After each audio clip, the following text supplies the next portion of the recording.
Funciones y responsabilidades de la revisoría fiscal.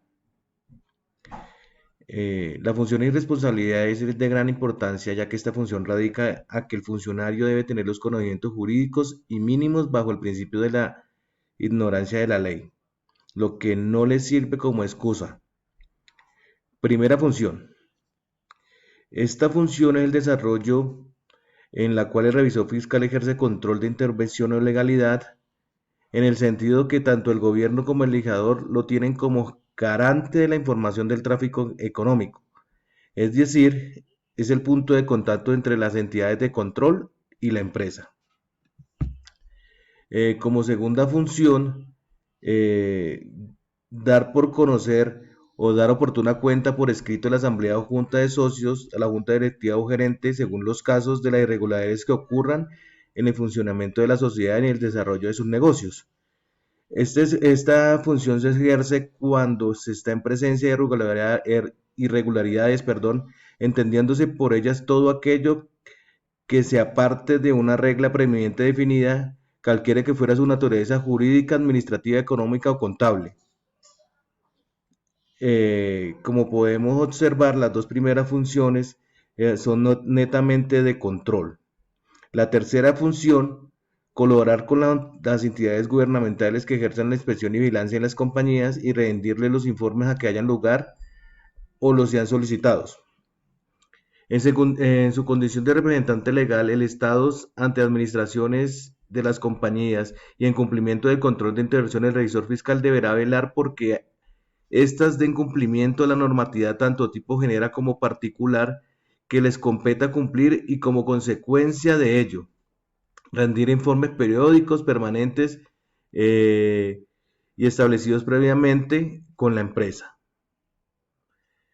Como cuarta función, y no menos importante, eh, velar porque se lleven regularmente la contabilidad de la sociedad y las actas de las reuniones de la asamblea.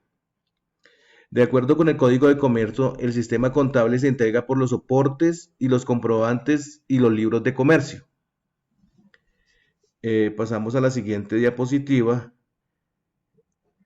Quinta función. Inspeccionar asiduamente los bienes de la sociedad para que y procurar que tomen medidas de conservación. Adicionalmente al control de las operaciones, actos y hechos de administración y al de la contabilidad por registros y actos y hechos, debe ejercerse inspección sobre los bienes y valores sociales objeto de las operaciones y se cierra el ciclo de revisoría en forma de que pueda hablarse de que su control es integral. Continuando con las funciones y responsabilidades, tenemos la sexta función del revisor fiscal. Tenemos que impartir las instrucciones, practicar las inspecciones y solicitar los informes que sean necesarios para establecer un control permanente sobre los valores sociales. Tenemos que la palabra instrucción define dos direcciones. Enseñar cómo se hace una cosa y ordenar el momento y la forma de hacer una cosa. Tenemos que las instrucciones se pueden dar para mejorar la estructura de control, corregir una irregularidad y de igual forma las instrucciones deben ser concretas, claras, realizables y pertinentes. Al impartir una instrucción no se debe asumir competencia de otros órganos. No se debe dirigir a funcionarios de nivel superior al representante legal. No se debe imponer criterios en asuntos que puedan tener varias alternativas de solución, exigir la intervención de personas determinadas, asumir posiciones que afecten la independencia de criterio. La facultad de impartir instrucciones está encaminada a lograr que la sociedad en cuestión lleve y conserve regularmente la contabilidad y sus libros y a establecer un control permanente sobre los valores sociales. De igual forma, la instrucción es para que se tomen oportunamente las medidas necesarias para que el control intensivo exista y sea adecuado.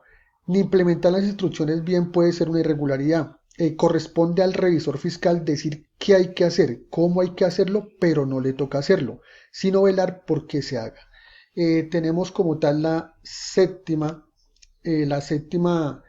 función, que es autorizar con su firma cualquier balance que se haga con su dictamen o con su informe correspondiente.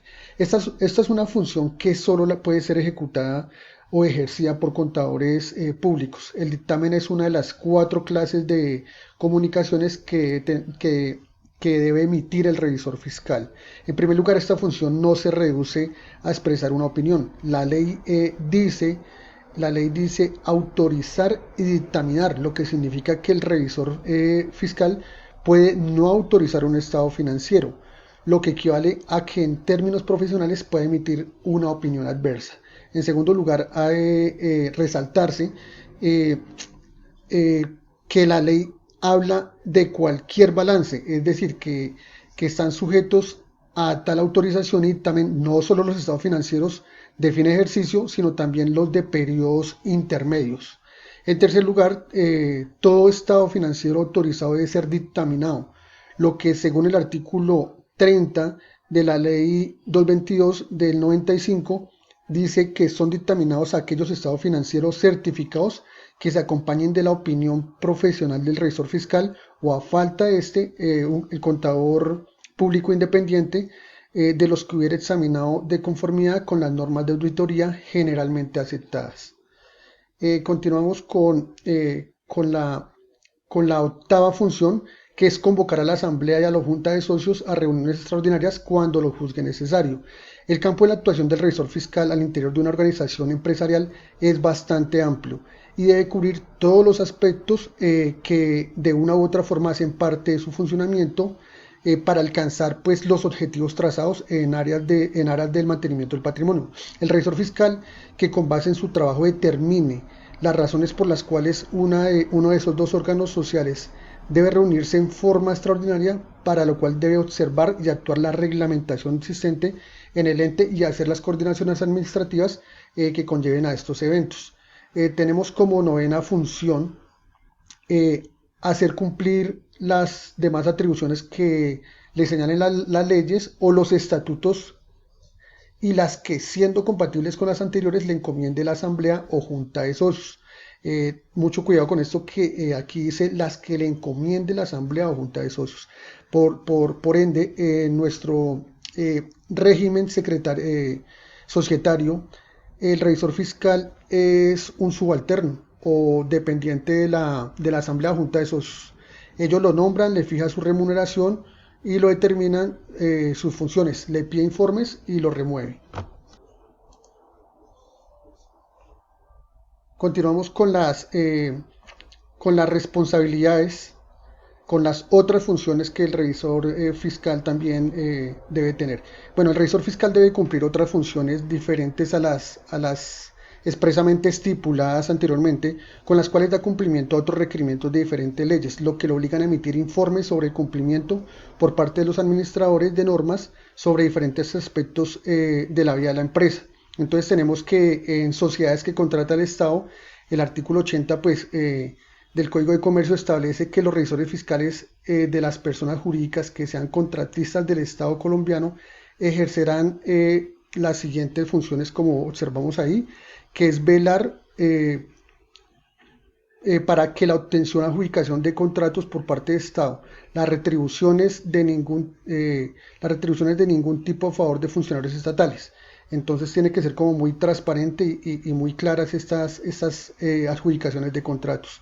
Como segundo, tenemos que se debe velar porque los estados financieros de las personas jurídicas fiscalizadas se reflejen fidedignamente los ingresos y costos de los respectivos contratos. Seguidamente tenemos que se debe colaborar con los funcionarios estatales que ejercen funciones de interventoría, control o auditoría de los contratos celebrados, entregándole los respectivos informes que sean pertinentes o los que les sean solicitados. Y por último tenemos pues las demás que le señalen las disposiciones legales sobre esta materia. En la parte de auditoría tenemos que el revisor fiscal es a quien por ley le corresponde dictaminar sobre los estados financieros, para lo cual debe practicar una auditoría integral que pues que abarca una auditoría financiera, una auditoría de cumplimiento, auditoría de gestión y auditoría de control interno. La financiera pues es igual con el fin de determinar si a su juicio los estados financieros se presentan de acuerdo con normas y principios de contabilidad en general aceptación. La de cumplimiento pues es para determinar si el ente ha cumplido con las disposiciones legales que le sean aplicadas en el desarrollo de sus operaciones. La de gestión pues es tendiente a evaluar el grado de eficiencia y eficacia tanto en el logro de los objetivos previstos por el ente como en el manejo de los recursos disponibles, y la de control interno pues va encaminada a revisar y evaluar sistemáticamente los elementos componentes que le integran para informar al máximo órgano social si el control interno ejecutado por el grupo directivo y por el resto de personal ha sido diseñado específicamente para proporcionar seguridad razonable sobre la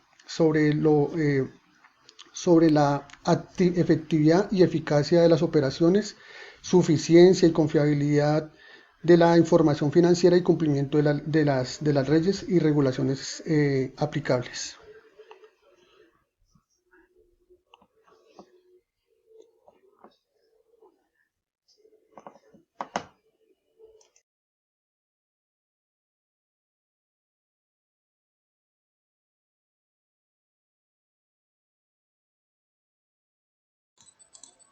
Inhabilidades e incompatibilidades. Se entiende por inhabilidad la capacidad para ejercer el cargo en cualquier momento y respecto de todo tipo de sociedad, como en el caso de cuando se es menor de edad o se es interdicto. La incompatibilidad solo se presenta en circunstancias determinadas, como cuando se es socio de la compañía en la cual se ejercería el cargo. Pues por naturaleza una incompatibilidad puede ser sobreviniente, es decir, puede aparecer luego del nombramiento y en cualquier momento durante su ejercicio, como cuando se llega a ser revisor fiscal en más de 5 sociedades por acciones. Según el artículo 205 del Código de Comercio, no podrán ser revisores fiscales quienes sean asociados de la misma compañía o de alguna de sus subordinadas, ni en estas quienes sean asociados o empleados de la sociedad matriz. También no podrán ser quienes estén ligados por matrimonio o parentesco dentro del 4º grado de consanguinidad, primero civil o segundo afinidad, o sean consocios de los administradores y funcionarios directivos, el cajero, auditor o contador de la misma sociedad. Tampoco quienes desempeñen en la misma compañía o en sus subordinadas cualquier otro cargo. Y por último, quienes hayan sido elegidos como revisor fiscal no podrán desempeñar en la misma sociedad ni en sus subordinadas ningún otro cargo durante el periodo respectivo. Pues el artículo 50 de la Ley 43 de 1990 determina que cuando el contador público sea requerido para actuar como auditor externo, el revisor fiscal, interventor de cuentas o árbitro en controversia de orden contable se abstendrá de aceptar tal designación si tiene, con alguna de las partes, parentesco del 4º grado de sanguinidad, primero de civil, segundo afinidad, o si median vínculos económicos, amistad íntima o enemistad grave, intereses comunes o cualquier otra circunstancia que puedan restarle independencia u objetividad a sus conceptos o actuaciones. También, pues por otra parte, el artículo 51 de la Ley 43 establece que cuando un contador público haya actuado como empleado de una sociedad, rehusará aceptar cargos o funciones de auditor externo o revisor fiscal de la misma empresa o de su subsidiaria y o filiales por lo menos durante 6 meses después de haber creado sus funciones.